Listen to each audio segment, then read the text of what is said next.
Hello दोस्तों, आप लोग कैसे हो।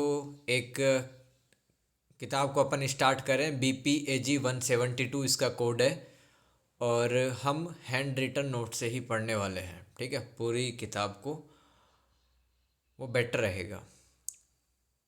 इकाई नंबर 1 को पढ़ेंगे दोस्तों आज। वैश्वीकरण, राज्य, बाजार और नागरिक समाज की भूमिका। यह आपकी किताब रहेगी दोस्तों। इसमें अपन ई गवर्नेंस, शासन, मुद्दे और चुनौतियाँ देखने वाले हैं। ठीक है, तो चैप्टर 1 से शुरुआत करेंगे। सबसे पहले तो मैं आपको ग्लोबलाइजेशन या फिर भूमंडलीकरण का मतलब बताऊंगा। ठीक है, और इसके बाद में नागरिक समाज, वैश्वीकरण और राज्य, वैश्वीकरण और बाजार, ये भी सब समझाने वाला हूँ। ठीक है, तो दोस्तों वैश्वीकरण का मतलब है एक प्रकार की प्रक्रिया। वैश्वीकरण का मतलब क्या है? एक प्रकार की प्रक्रिया कि जिसमें दो या दो से अधिक देशों के बीच पूंजी, श्रम, मानव संसाधन, तकनीकों का मुक्त रूप से आदान प्रदान होता है। ठीक है, यानी कि मान लो मैं कमाने के लिए अमेरिका चला गया, वहाँ पे पढ़ा रहा हूँ। ठीक है, तो वो एक वैश्वीकरण की प्रक्रिया हिस्सा है।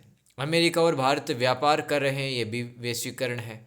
ठीक है, अब मान लो वीडियो कॉल के थ्रू आप किसी डॉक्टर की सलाह ले रहे हो, ये भी वैश्वीकरण का ही प्रभाव है। आप किसी को विदेश में पैसे भेज रहे हो या पैसे प्राप्त कर रहे हो, वो भी वैश्वीकरण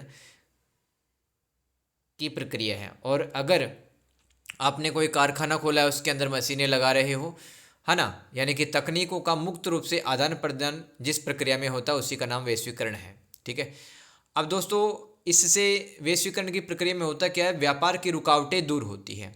उस देश में विदेशी प्रत्यक्ष निवेश बढ़ता है, यानी कि जो बाहर की कंपनियां हैं वो उस देश में पैसा निवेश करती हैं।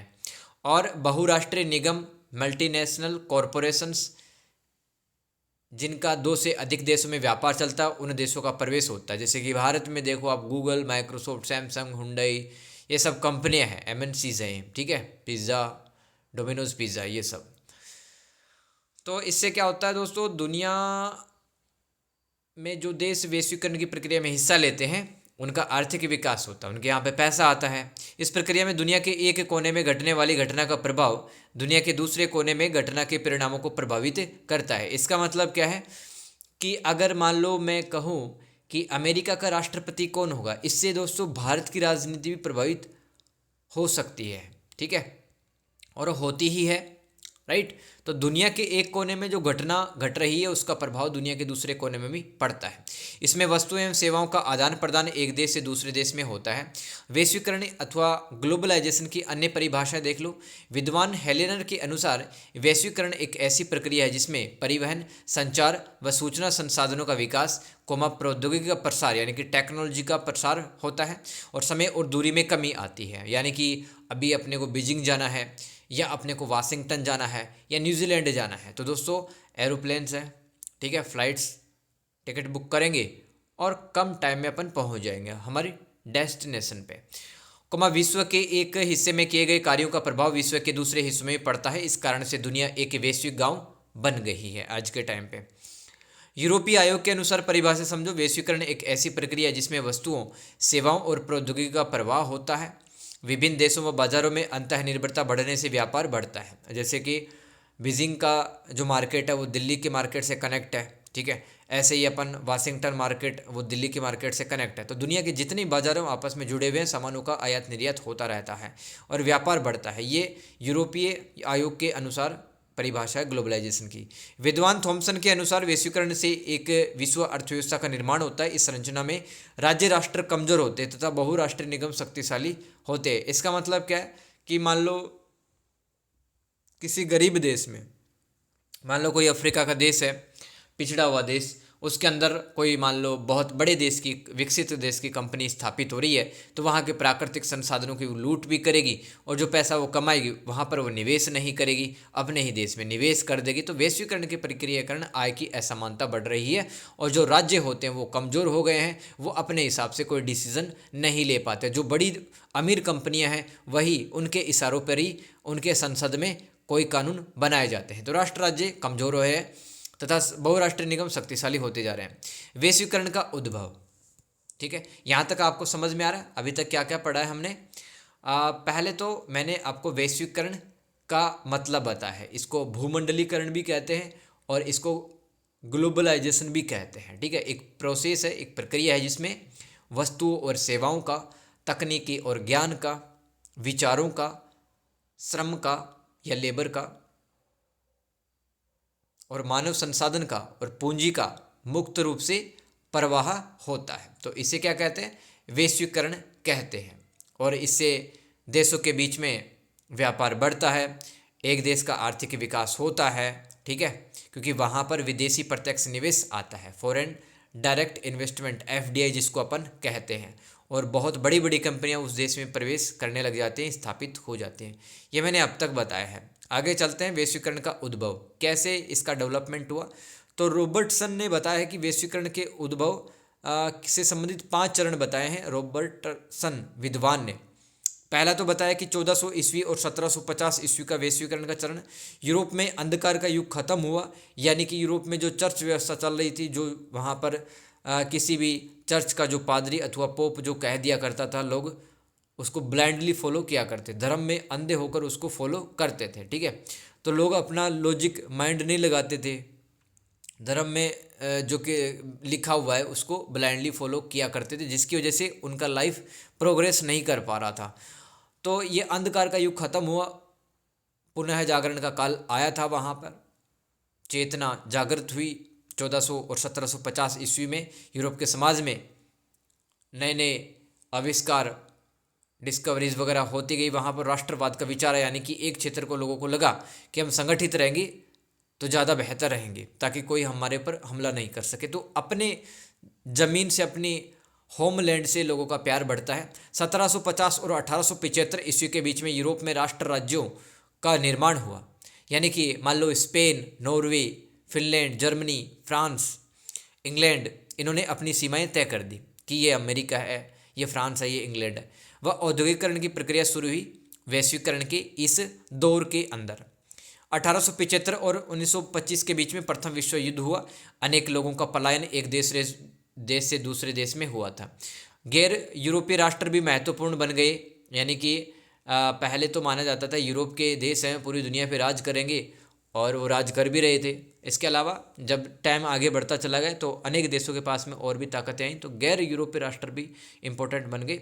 1925 और 1969 इसमें दूसरा विश्व युद्ध हुआ था, आपको पता, 1939 से 1944 के बीच में। और प्रथम विश्व युद्ध कब हुआ? 1914 से 1918 के बीच में हुआ था। ठीक है, और शीत युद्ध की शुरुआत हुई, शीत युद्ध चालू हुआ था सोवियत संघ और अमेरिका के बीच में 1945 और 1991 के बीच में। ठीक है, और वैश्विक शांति हेतु संयुक्त राष्ट्र बना 1945 के अंदर।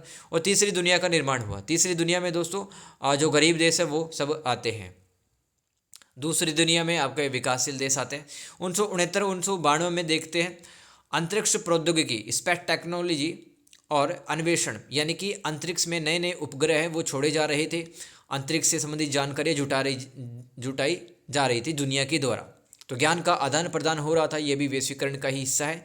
इस चरण में दोस्तों अंतरिक्ष से संबंधित कई टेक्नोलॉजी का निर्माण हुआ, जनसंचार के माध्यमों का विस्तार हुआ, यानी कि इंटरनेट आया, वैश्विक पर्यावरणीय समस्याओं का जन्म हुआ। अब दुनिया ने अंधाधुंध तरीके से उद्योग धंधे लगाए, उसकी वजह से ग्लोबल वार्मिंग, क्लाइमेट चेंज जैसी समस्याएं हैं वो दुनिया ने देखी इस वैश्वीकरण के दौर में। तो दोस्तों ये 5 चरण मैंने आपको बताए, जो कि रॉबर्टसन ने बताया है कि वैश्वीकरण के दौर में ये सब चरण आए हैं और इन चरणों के दौरान दुनिया में ये सब घटनाएं हुई हैं। आगे चलते हैं। वर्तमान में विश्व व्यापार संगठन, world trade organisation, G7, G10 है ना, G7 में 7 देश हैं, G10 में 10 और G20 में 20 देश, जिसका सम्मेलन, जिसकी मेज़बानी, जिसकी होस्टिंग भारत ने अभी की थी। क्वाड, इसमें 4 देश हैं, है ना, जापान, ऑस्ट्रेलिया, अमेरिका और भारत।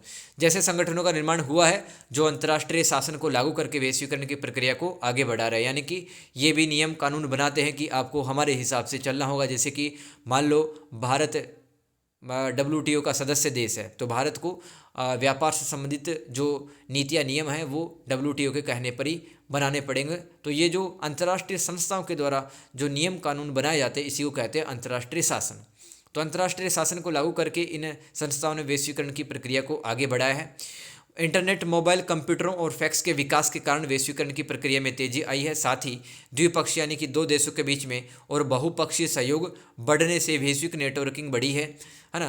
बहुपक्षीय यानी कि दो से अधिक देशों के बीच में, जिससे देशों के बीच में अंतर्निर्भरता यानी कि इंटरडिपेंडेंसी बढ़ गई है आज के टाइम पे। वैश्वीकरण की परिप्रेक्ष्य यहाँ से सवाल आए हैं दोस्तों, तो हम समझते हैं बहुत ध्यान से। पहला परिप्रेक्ष्य या फिर पर्सपेक्टिव या फिर नज़रिया कह सकते हो, आर्थिक परिप्रेक्ष्य, ठीक है, इकोनॉमिक पर्सपेक्टिव ऑफ ग्लोबलाइजेशन।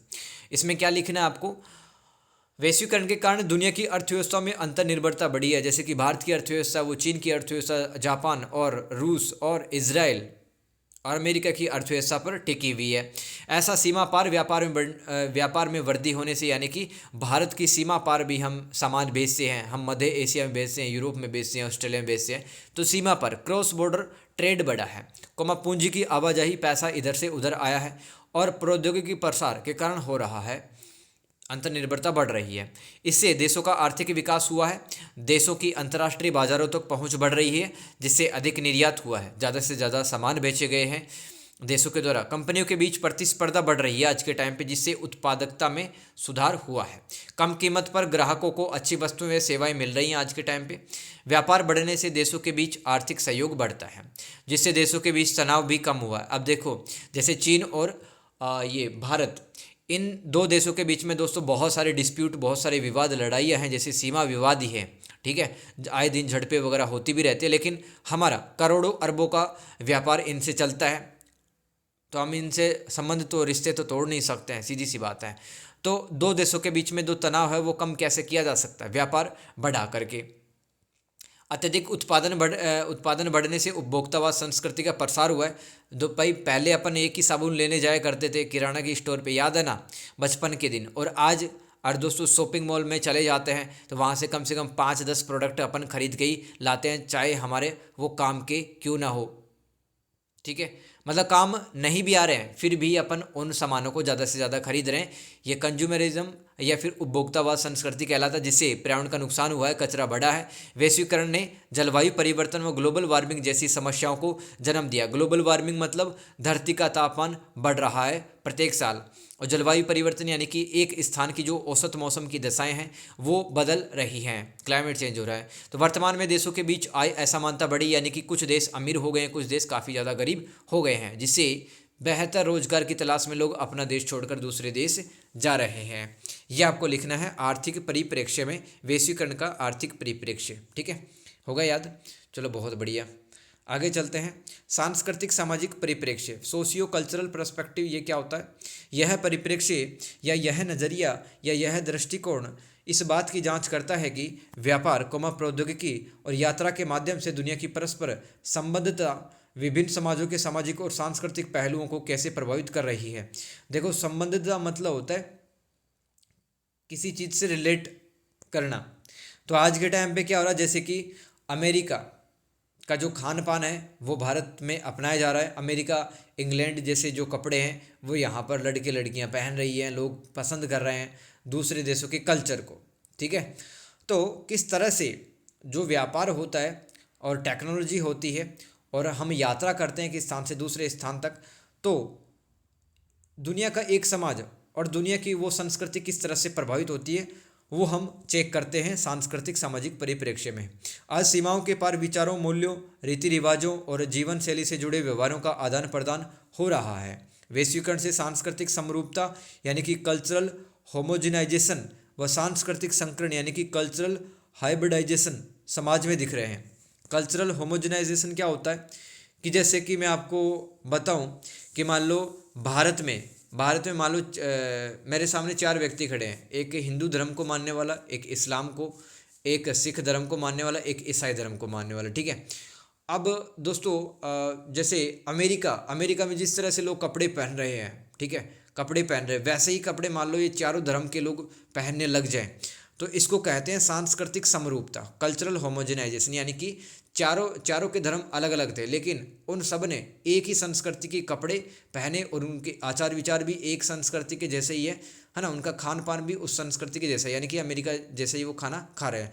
तो ऐसी संस्कृति को सांस्कृतिक समरूपता कहते हैं। और सांस्कृतिक संकरण किसे कहते हैं कि जैसे कि मान लो 4-5 धर्म के व्यक्ति हैं, ठीक है, उनके अलग सोच विचार हैं, लेकिन मान लो उन्होंने कुछ ऐसी एक नया संस्कृति बना दिया, उन चारों पांचों व्यक्तियों ने मिलकर एक नया ही संस्कृति बना दे, इसको कहेंगे सांस्कृतिक संकरण। तो ये वैश्वीकरण के कारण हमारे समाज में दिख रहे हैं, जिससे व्यक्तिगत पहचान और सामाजिक संरचनाएं बदल रही है कि हम इटालियन फूड, हम स्पेनिश फूड, ये सब जंक फूड वगैरह खाने लगे हैं। पिज़्ज़ा वगैरह कहाँ था भारत में, ठीक है, भारत में कहाँ था जीन्स का कल्चर, जीन्स थोड़ी पहनते थे भारत में, धोती कुर्ता साड़ी ये सब पहना करते थे।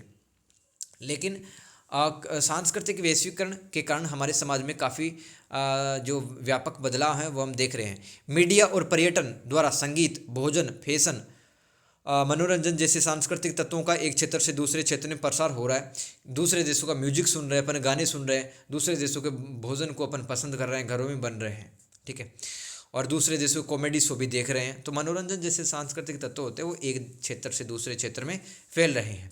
वैश्वीकरण से सांस्कृतिक साम्राज्यवाद फैल रहा है, यानी एक देश की संस्कृति दूसरे देश की संस्कृति पे प्रभाव डाल रही है। तो जैसे कि हम आज देखें कि इंग्लैंड का जो कल्चर है, इंग्लिश लैंग्वेज को हम बहुत ज़्यादा पसंद कर रहे हैं, तो इंग्लैंड का कल्चर आज भी हमारे ऊपर हावी है दोस्तों, ठीक है। आज भी हमारे सुप्रीम कोर्ट, हाई कोर्ट है, इनके यहाँ पर जो प्रोसीडिंग्स होती है, जो सुनवाई वगैरह होती है, वो सब इंग्लिश में होता है। तो वास्तविक रूप से आज भी हम गुलामी है ना, वास्तविक रूप से स्वतंत्र नहीं है आज भी।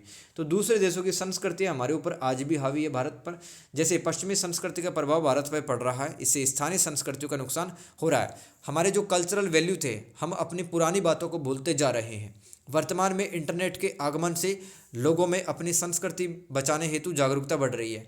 देखो, इंटरनेट ने ना काफ़ी कमजोरियों को, काफ़ी रुकावटों को, बाधाओं को, प्रत्येक धर्म में जो भी बुराइयां उपस्थित होती है उसको इंटरनेट ने उजागर कर दिया है, ठीक है। समाज की जो बुराइयां हैं उसको भी उजागर कर दिया इंटरनेट ने, एक्सपोज कर दिया सबको इंटरनेट ने, ठीक है। जो सच होता है वो इंटरनेट सामने लेके आता है। अब ये बात अलग है, लोग मानते हैं कि नहीं मानते हैं उस सच्चाई को, वो बात अलग है। लेकिन इंटरनेट के आगमन से दोस्तों एक क्षेत्र विशेष के जो लोग होते हैं वो अपने कल्चर को बचाने की कोशिश कर रहे हैं। इसके लिए वो आंदोलन भी करते हैं, सरकारों से लड़ाई भी करते हैं।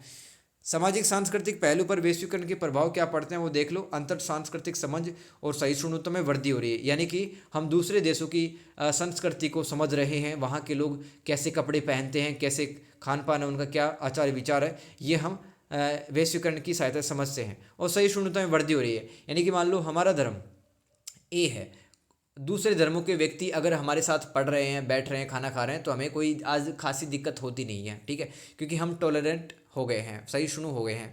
विविध सांस्कृतिक अनुभवों और ज्ञान तक पहुंच हमारी बढ़ रही है, यानी कि दूसरे समाजों का कल्चर है, रीति रिवाज, वो हम समझ रहे हैं। वैश्विक नेटवर्क के माध्यम से हाशिए पर पड़े समुदायों का सशक्तिकरण हो रहा है। समाज के जो वंचित वर्ग है दोस्तों, ठीक है, महिलाएं हैं, बुजुर्ग है, विकलांग है, इनका कल्याण हो रहा है वैश्वीकरण के माध्यम से। वैश्वीकरण से पारंपरिक सांस्कृतिक प्रथाओं और भाषाओं का नुकसान हो रहा है। तो दोस्तों क्या होता है कि जैसे अभी मैं आपको बता रहा हूँ कि जैसे मैं हिंदी बोल रहा हूँ, लेकिन इंग्लिश भाषा अच्छी लगती है, तो हिंदी को मैं भूलता जाऊँगा, और मेरी जो स्थानीय भाषा है, जो गाँव की भाषा है, उसको तो मैं भूल ही जाऊँगा, ठीक है, क्योंकि मैं दूसरे देशों का जो कल्चर है उसको पसंद करने लगा हूँ, दूसरे देशों की भाषा बोलने लगा हूँ। तो दोस्तों जो सांस्कृतिक हमारे रीति रिवाज होते हैं और भाषाएं होते हैं, इनका लगातार नुकसान हो रहा है वैश्वीकरण में। यह आपको लिखना है सामाजिक सांस्कृतिक परिप्रेक्ष्य में। इसके अलावा दोस्तों सांस्कृतिक संघर्षों के कारण सामाजिक तनाव में वृद्धि हो रही है, यानी कि दूसरे देशों का कल्चर हम अपना रहे हैं, ठीक है, और हमारा कल्चर भूलते जा रहे हैं, तो इससे तनाव में वृद्धि हो रही है समाज में। अब दोस्तों एक और इम्पोर्टेंट टॉपिक वैश्वीकरण और राज्य, यहाँ से दोस्तों सवाल आते हैं आपके 10-10 नंबर के, है ना। तो वैश्वीकरण ने राज्यों की भूमिका को बदल दिया है, जिससे राज्य की शक्ति और संप्रभुता कम हो रही है। यानी कि पहले के टाइम पे आपको बताऊं तो राज्य ही ये डिसीजन लिया करता था किससे युद्ध लड़ना है, किससे व्यापार करना है, किससे शांति समझौता संधियाँ करना है। लेकिन दोस्तों मैंने आपको अभी बताया है कि जो बड़ी बड़ी कंपनियां होती हैं वो एक दूसरे देश में स्थापित हो जाती हैं, उनकी सरकारों पर दबाव डालती हैं कि आप हमारे हिसाब से ये औद्योगिक कानून, ये व्यापारिक नीति बनाओ। तो राज्य है वो डिसीजन अच्छे से नहीं ले पा रहा, क्योंकि अरबों खरबों की कंपनी उसके देश में पहले से स्थापित हो गई है वैश्वीकरण के दौर में। राज्यों के सामने अब वैश्विक बाजारों और अंतर्राष्ट्रीय संगठनों के दबाव के अनुकूल ढलने की चुनौती, यानी कि राज्य भी अपने आप को अडोप्ट कर रहे हैं कि किस प्रकार से वो अंतर्राष्ट्रीय माहौल में ढल जाएं, ठीक है। संप्रभुता का मतलब क्या होता है कि कोई व्यक्ति या कोई संस्था या कोई देश बिना किसी दबाव के डिसीजन लेता है तो इसको संप्रभु कहते हैं। जैसे कि भारत है, आज किसी का गुलाम नहीं है, भारत एक संप्रभु देश है। राज्यों ने सार्वजनिक के क्षेत्रों में निवेश बंद कर दिया है वैश्वीकरण के कारण और निजीकरण को बढ़ावा दिया। आपने सुना ही होगा कि प्राइवेटाइजेशन काफ़ी ज़्यादा बढ़ रहा है, यानी कि सरकारी कंपनियां खत्म हो जाएंगी और प्राइवेट सेक्टर काफ़ी ज़्यादा बढ़ जाएगा। वैश्वीकरण के कारण हो रहा है, तो लोगों की नौकरियां वो छीनेंगी इससे। राज्यों का अपनी अर्थव्यवस्था और राजनीतिक संरचनाओं पर नियंत्रण कम होता जा रहा है। राज्य पर अंतर्राष्ट्रीय निगमों और अंतर सरकारी संगठनों का प्रभाव अधिक बढ़ता जा रहा है। राज्य मतलब यहाँ पे देश है, तो देश में जो बड़ी बड़ी कंपनियां होती हैं, अंतर्राष्ट्रीय निगम होते हैं, और दो देशों के बीच में जो संगठन काम करते हैं, जिसको अपन अंतर सरकारी संगठन काम कहते हैं, उनका प्रभाव लगातार बढ़ता जा रहा है। अब ये देखो आप कि भारत में गूगल, माइक्रोसॉफ्ट, फेसबुक है। क्या आपको लगता नहीं है कि ये कंपनियां दबाव नहीं डालती होंगी? डालती है दोस्तों दबाव, क्योंकि ये अरबों खरबों की कंपनी है, एमएनसीज हैं, टॉप एमएनसीज हैं, और भारत सरकार को कई बार झुकना भी पड़ता है इन कंपनियों की आगे। तो भारत देश की जो संप्रभुता है दोस्तों, उसको भी कहीं ना कहीं यह नुकसान हो रहा है, ठीक है, वैश्वीकरण के कारण। और गरीब देशों का सोचो आप क्या हालत होता होगा इन बड़ी बड़ी कंपनियों के कारण। वर्तमान में राज्यों के बीच परस्पर निर्भरता बढ़ रही है, इंटरडिपेंडेंसी बढ़ रही है। राज्यों को अपनी सीमाओं के बाहर से अधिक खतरों का सामना करना पड़ रहा है, जैसे कि आतंकवाद है, ड्रग तस्करी है। वैश्विक कानूनों और राज्य के कानूनों में अंतर बढ़ता जा रहा है। जैसे कि मान लो WTO है, उसने व्यापार संबंधित नियम बनाया और भारत ने भी व्यापार संबंधित नियम बनाया, तो दोनों कानूनों में टकराव की स्थिति उत्पन्न हो रही है। फलता है राज्यों के पास अपने क्षेत्र में गतिविधियों को नियंत्रित करने की क्षमता कम हो रही है। राज्य जो काम पहले कर पाता था स्वतंत्र रूप से, अब नहीं कर पा रहा है। इसके अलावा दोस्तों, वर्तमान में राज्यों को अंतर्राष्ट्रीय खतरों का भी सामना करना पड़ रहा है। राज्यों को सामाजिक सेवाएं प्रदान करने में अधिक कठिनाई हो रही है। जैसे कि दोस्तों, राज्य पहले शिक्षा, स्वास्थ्य, ये सब सेवाएं देता था, जैसे कि सरकारी स्कूल बना दी, सरकारी अस्पताल। लेकिन आप अब देखो ना भाई, 5 स्टार होटल जैसे तो अस्पताल खुल गए हैं। स्कूल देखो आप, कितने चकाचौंध मिलता है प्राइवेट स्कूलों में, ठीक है। तो जो निजी क्षेत्र है वो बढ़ता जा रहा है। वैश्वीकरण के कारण दोस्तों दूसरे देशों की कंपनियां आ जाती हैं और राज्य के लगातार है वो कमजोर होता जा रहा है। इस तरह से आपको याद रखना। आमतौर पर राज्य की प्रमुख प्राथमिकता क्या होती है? सामाजिक सेवाएं देकर सामाजिक कल्याण, सोशल वेलफेयर के काम करना। लेकिन जो बड़ी संस्थाएं वो भी तो आप देखो, अपने बड़ी बड़ी कंपनियों के, जो प्राइवेट कंपनी उनके भी तो ट्रस्ट होते हैं। वो ट्रस्ट सेवार्थ और धर्मार्थ के कार्य चलाते हैं, परोपकारी काम करते हैं, ठीक है। तो वो भी सामाजिक कल्याण का काम करें। वैश्वीकरण के कारण, वैश्वीकरण के बावजूद राज्य आज भी महत्वपूर्ण भूमिका निभा रहा है। ऐसा नहीं कि राज्य खत्म हो गया है ना। राज्य सामाजिक व आर्थिक ढांचा बनाकर संपत्ति के अधिकारों पर कानून नियम बनाता है, यानी कि समाज में व्यवस्था को देखता है, समाज से संबंधित नियम बनाता है, आर्थिक ढांचा भी बनाता है कि इसको किस तरह से व्यापार करना। जैसे कि भारत में इनकम टैक्स है, वो किस तरह से लागू होगा, ये आर्थिक ढांचा होता है। कोई कंपनी किस तरह से व्यापार करेगी, ये राज्य ही बनाता है। हमारा भारत देश ही तो बनाता है ये नियम। राज्य शिक्षा, स्वास्थ्य, परिवहन जैसी सामाजिक सेवाएं उपलब्ध करवाकर नागरिकों का कल्याण करता है। तो भारत सरकार ने दोस्तों बहुत तरह के अस्पताल खोल रखे हैं, ठीक है, और स्कूल खोलता है भारत। और इसके अलावा दोस्तों सरकारी गाड़ियाँ भी तो चलती है, बसें भी चलती है। तो ऐसा नहीं राज्य खत्म हो गया, राज्य आज भी सेवाएं दे रहा है नागरिकों को। राज्य बाजार संचालन हेतु एक कानून सैद्धांतिक रूपरेखा तैयार करता है कि मार्केट किस हिसाब से चलेगा, उसको भी बनाता है, उस नियमों को बनाता है राज्य। राज्य नागरिकों को आंतरिक व बाह्य आक्रमणों से सुरक्षा प्रदान करता है, यानी कि देश में नक्सली हमला न हो, देश के अंदर दंगे न भड़क जाएं, ठीक है, और पाकिस्तान और चाइना जैसे जो देश हैं वो अटैक ना कर दे। इसके लिए भारत की सेना है वो बाह्य आक्रमणों से, यानी कि एक्सटर्नल थ्रेट से हमारी रक्षा करती है।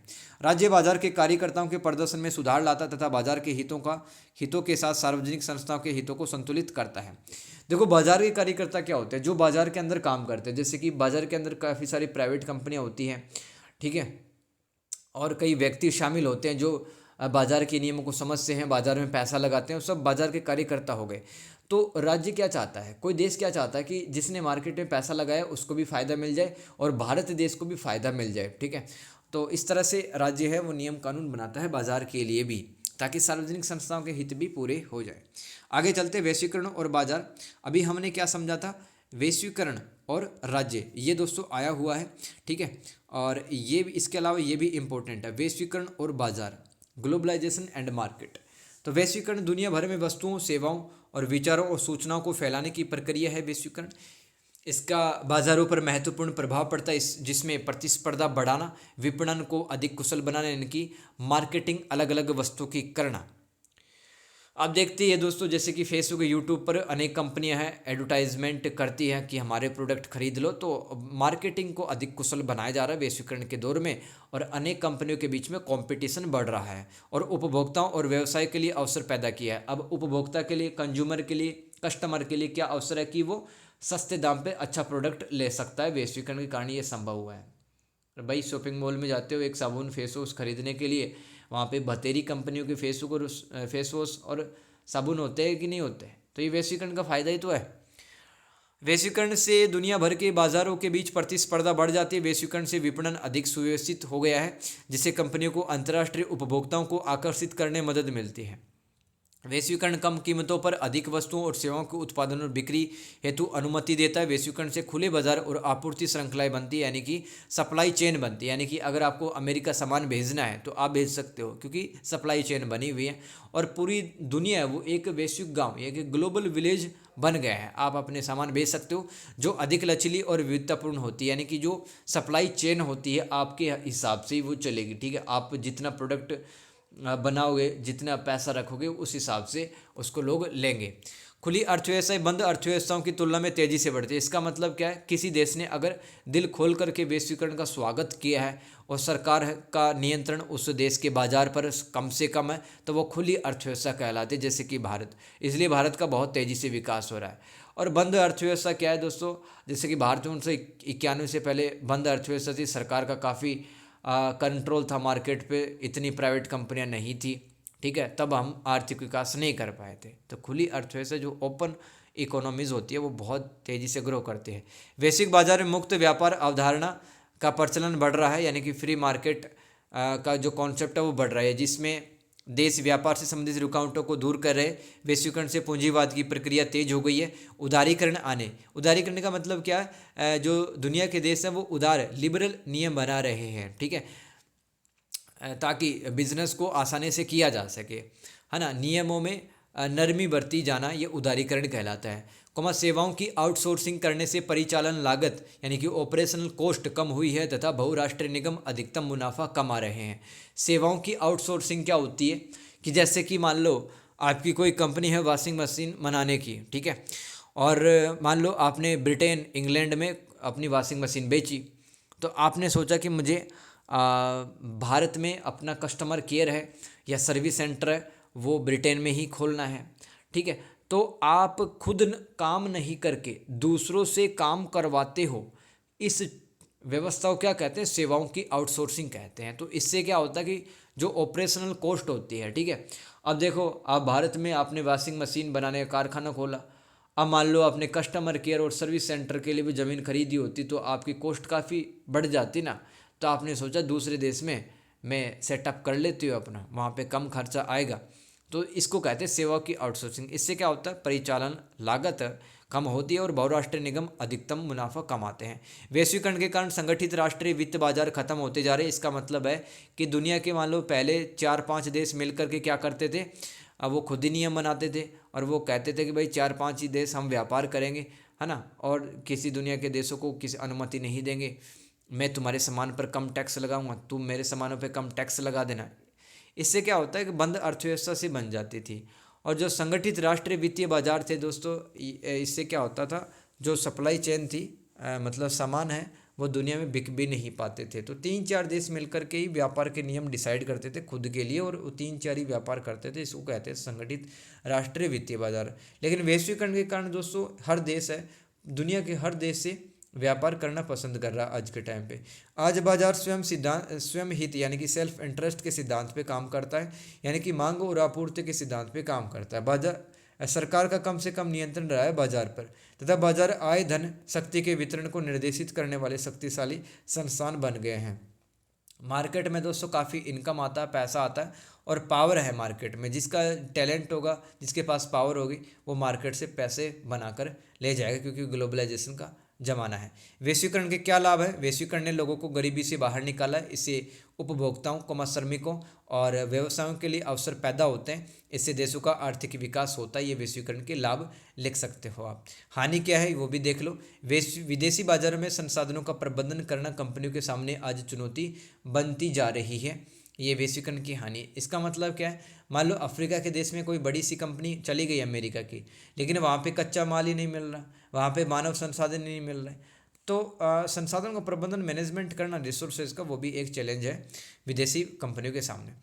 देशों के बीच व्यापारिक संघर्ष बढ़ रहा है, जैसे कि चीन और अमेरिका के बीच में व्यापारिक युद्ध, ट्रेड वॉर चल रहा है कि कौन आगे निकलेगा व्यापार में। तो वैश्वीकरण के कारण ये भी हम देख रहे हैं।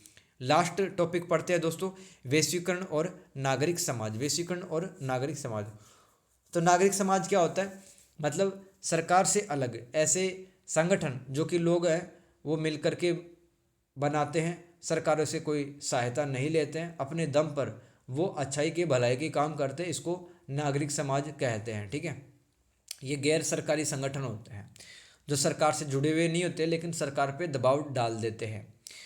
वैश्वीकरण और नागरिक समाज एक जटिल रिश्ते से जुड़े हुए हैं जिसमें नए सामाजिक कर्ताओं का विकास, वैश्विक शासन का लोकतंत्रीकरण और मानव अधिकारों की सुरक्षा शामिल है। जैसे कि आपको मैं बताऊं कि मान लो एक संगठन है ग्रीन पीस नाम से, ग्रीन पीस नाम से दुनिया में अगर किसी भी देश में पर्यावरण लगातार खराब होता जा रहा है तो ग्रीन पीस क्या करता है, आंदोलन तैयार करता है। तो ये एक वैश्विक नागरिक समाज है, ग्लोबल सिविल सोसाइटी है।